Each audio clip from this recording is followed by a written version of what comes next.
Leral TV International am mbir mu bees léegi lañ ko jël seggi xibaar saytu ko door a jàllale amul ci kat morom bu leen di dendale fu mu mën a nekk lum sori ñu daal di dem jëli xibaar bi léegi def ko bëm Leral TV International abonné partagé tey aimé. Islam International ak Leral TV International urgent ñi leen di topp asalaamualeykum nuyu nañu leen foo leen nekk ci Sénégal ak ci àdduna bi wërngal kàpp ci kuk marax dëgmal geewey aljuma sayyidul ayam ñuy julli miliyaaraati julli ki sëlmal te sayyidul bashar salawatu rabbi wa salaamuhu alayhi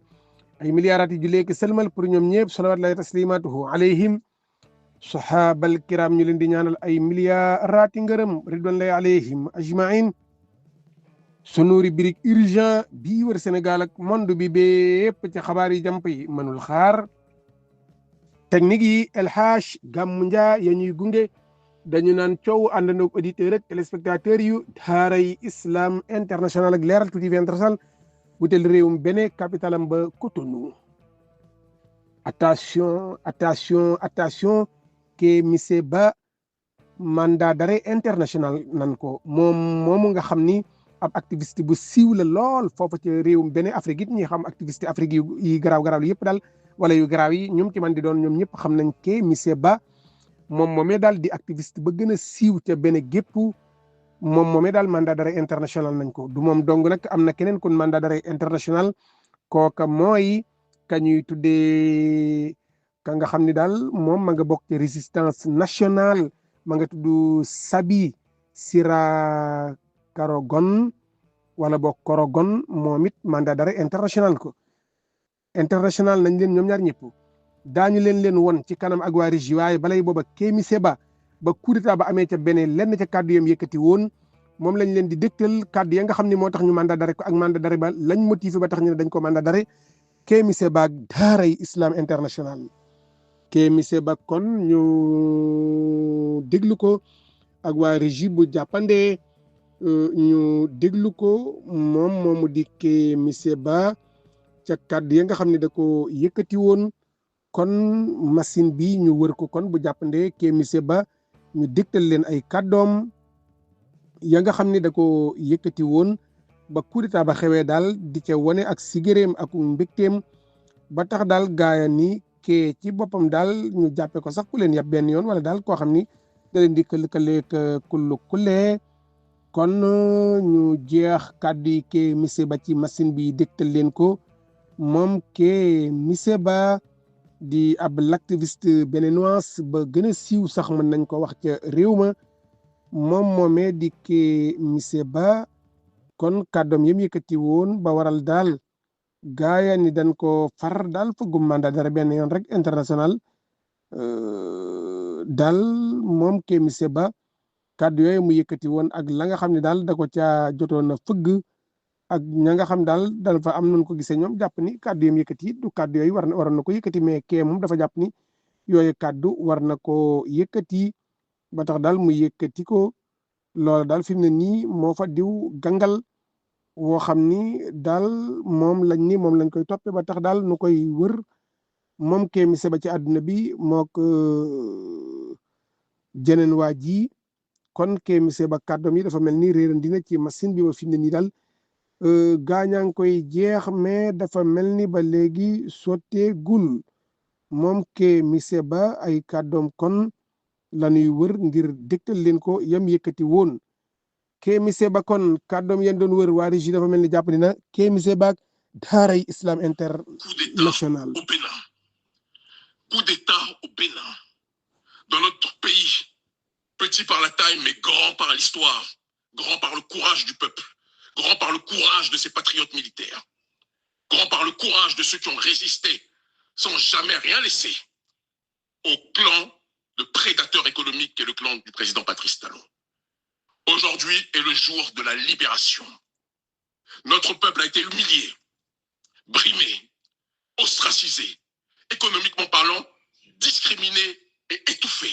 Pendant qu'une minorité vivait la vie de Beverly Hills et de Los Angeles au Sofitel. Pendant qu'une minorité vivait la vie du Bénin qu'ils appelaient révélée, mais révélée pour les riches. Pendant que les pauvres, eux, étaient étouffés. Pendant que tous ceux et toutes celles qui ne partageaient pas la ligne du clan tyrannique au pouvoir étaient soit mis en prison ou poussés comme nous autres à l'exil. Le Bénin est libéré.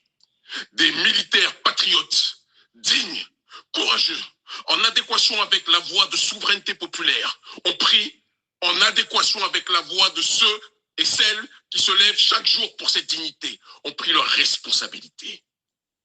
Ils ont mis aux arrêts le président Talon. Et c'est le début de la lecture de l'heure. Le Bénin libre ou la mort, nous vous le disions, le clan Talon riait. Le Bénin libre ou la mort, nous vous le disions, les tyrans riaient. L'heure, aujourd'hui, est en train d'être lue. gis ngeen ko kon dégg ngeen ko kontaanoon na lool neewoon na keroog daal bisub liberté la maanaam bisub sañ-sañ ak manum lëmm daal jàppoon na ni affaire ba sot na moom nag affaire ba da koo njuuy ndax gaaya ban demee ca télé bay déclaré bay wax waaja nga xam ne moo nar a jël affaire ba ñoom groupe su ndaw lan am na vidéo su xoromu sax soo xam ne ñi ci groupe yi incha allah ak suñu yeneen plateforme yi daañu leen ko woon maanaam gars yi bi ñu demee ba dugg ci télé bi avant ñuy wax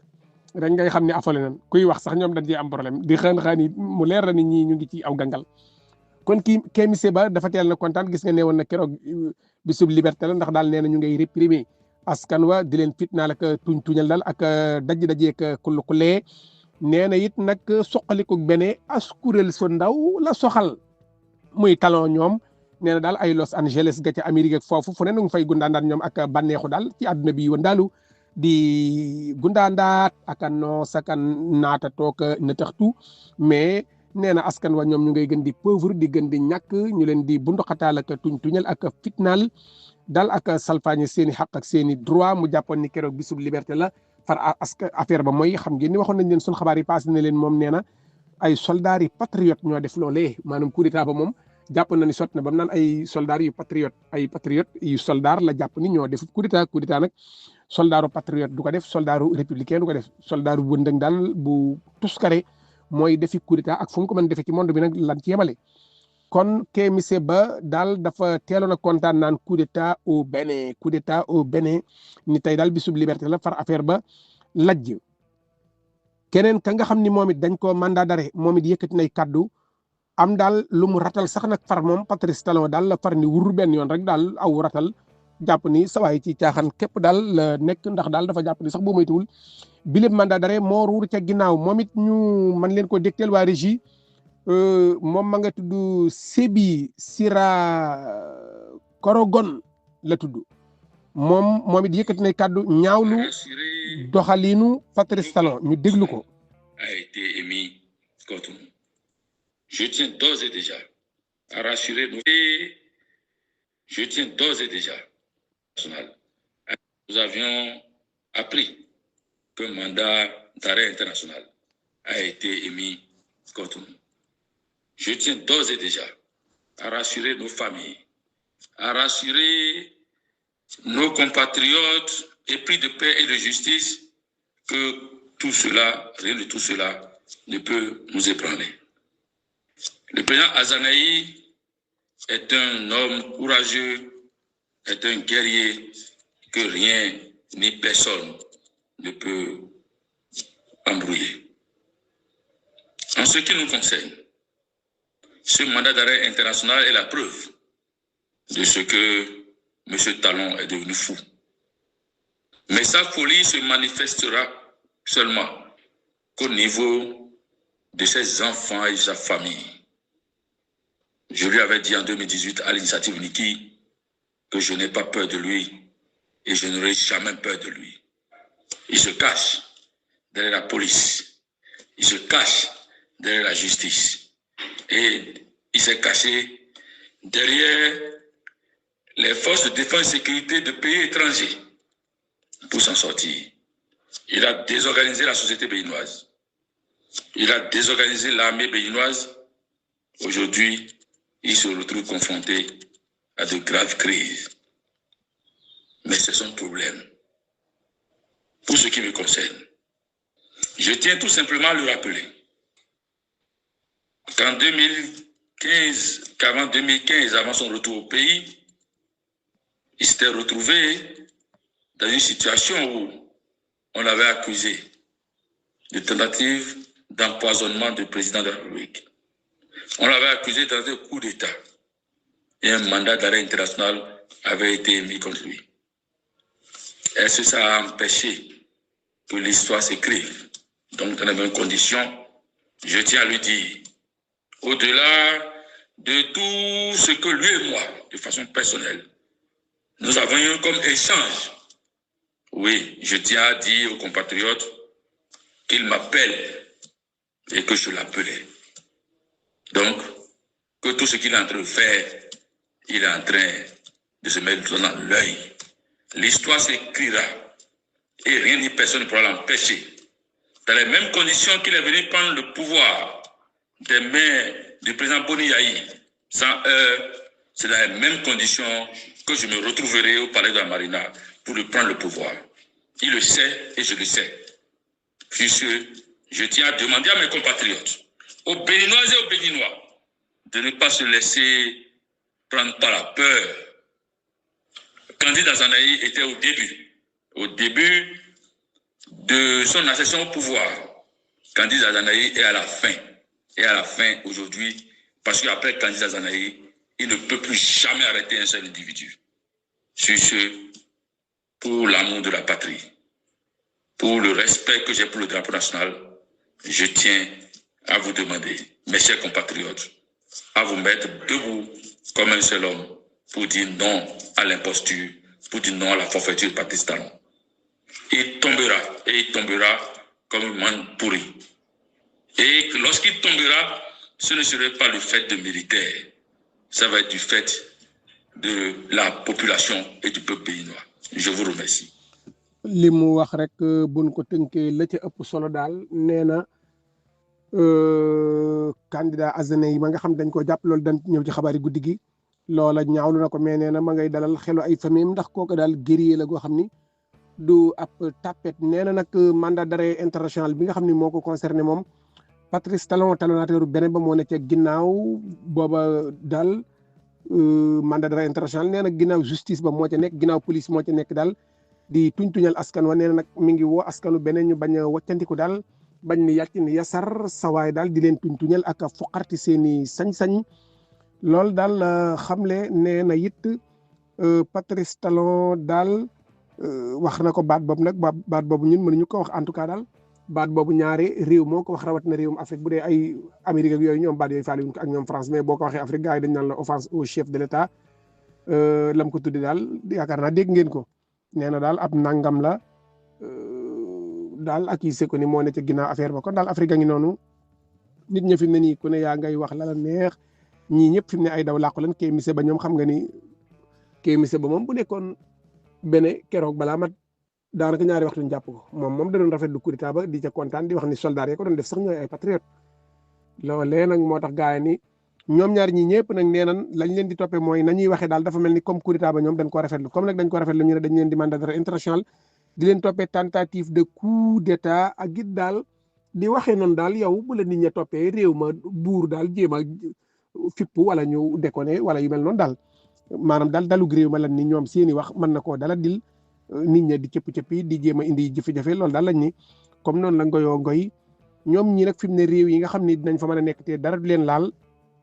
dana ca bokk ñu ca mel ni Mali ñoom Burkina ñoom ak Niger parce que foofu soldat yi coup d'état yi fa nekk ñoom ñëpp daal ñoom façon yi ci lañ d'accord boole koog ñoom ñoo Patrice Talon ñu ca bëri jubóowuñu xam ngeen ni Niger doon nañ jéem a jiñ sax beneen naan ñoo ne ca ginnaaw ay nit daal pour bëgg a salfaañi seenum réew ba beneen yoon astaghfirullah Niger yaa mën a meew mais Niger dana woon meewul ni loolu daal dëgg la soldat yaa ko jiñoon Burkina Faso ñoom it daal xam ngeen ni ñoom ñëpp daal talonateuru benn ba taxul mu déggoog ñoom parce que ñoom affaire yi coup d'état ak jantal ak affaire activiste ak affaire daal panafricaniste ak yooyu la ñuy woote ak daal affaire influenceur ak gentleman te loolu Patrice Talon d'accord ca moo tax daal duñ laale Patrice Talon boo yemee fi mu ne ñu ngay defi live di garbaasu daal ñetti réew yi coup d'état yooyu di wax ni ñoom seen réew du bokk ak ay réew yoo xam ni am na booy boo xam ni keroog loolu la doon wax naan ay simple capitaine di jéem a jël ay réew affaire caaxaan yooyu di am beneen di wax daal ay affaire yu doy waar daal fi mu ne daal Afrique ngi noonu nit ñi ñu ngay yàkkante musiba ñu ngay coup d'état ñu ngay xastante ñu ngay 4e ak 5e ak 6e gone yay déconné ca internet ya di xas gaaya di fayu coow la ni kur kéemise ba daal fi mu ne nii farandoy Patrice Talon ya mook sawaay mii daal mandat d'arrêt bañ leen def ñoom ñu ngi koy wane seen mbégte ak seen kontante di leen kokkulee que mbëlee di wax daal ni dañ leen a kii activiste Patrice Talon bii nga xam ne daal ko ràññiku la tudd Yewaloof ñu déglu ko moom ma ngay wane mbégteem ca yilay mandat d'arrêt international kon ñu déglu ko bu jàppande moom ci booy Patrice Talon yi nga xam ne ñoo koy gën a xeexal ci la bokk. Notice rouge sera corogonné. Mandat d'arrêt émis par les autorités béninoises. Il est recherché pour tentative de coup d'État au Bénin, au même titre que Kémi Séba avec notice rouge, c'est-à-dire dans n'importe. dégg nga ko noonu kon jëngalam bi daa fort waaye daal day wax rek ni sawaay mii nga xam ni daal dañ leen mandat d'arrêt ñoom international ñoom ñaar ñëpp loolu daal lay yëgle ni ñoom ñaar moo Kémi Séba ñoo bokk rek lu ñu leen def ku ca ne dañ laa fugg mandat d'arrêt international di la topp daal ci jéem a defu tentative de coup d'état ñoom ñaar loolu daal lañ leen di toppee ñoom nag kenn ca ñoom newul te réew ma bu dee Kémi Séba nekku fa bu dee Sébi Karagon moom it nekku fa te nag bu leen Patrice Talon fexe ba fu mel ni Togo nag moom bu leen fay yàlla yóbboo moom nan xam ni ñoom ñëpp kaso lañ jëm Togo xam nga ni mos Faure Niassing bi moom bu ko sawaay ne jàppal sànni ma mu jàpp sànni ko fi mu ne nii waa jandi moo jiite coup d'état ba di Pascal moom fi mu ne nii ma nga Togo mais balaa yàgg di ngeen dégg ñu extradé ko xam nga ni mos Patrice Talon moom du xalaat te aar kooku moom kon daal affaire baa ngi noonu fi mu ne nii mbir mi doy na waar Afrique jaxasoo na ku ne yaa ngay wax la neex muy daal continent bu yërëmteelu ndeysaan jaa ngeen jëf. Leral 2 TV te mooy jox lii di askan wi xibaar yu leer wér te wóor te teg ko ci màndu day indi li nëbb woon askan wi jox leen ko ci réew mi ak biti réew wax jépp day woddu del topp tey abonné tem boole kook déglu partage tas bépp gox lu ñëw de bum yendu partage tas bépp gox lu ñëw de bum yendu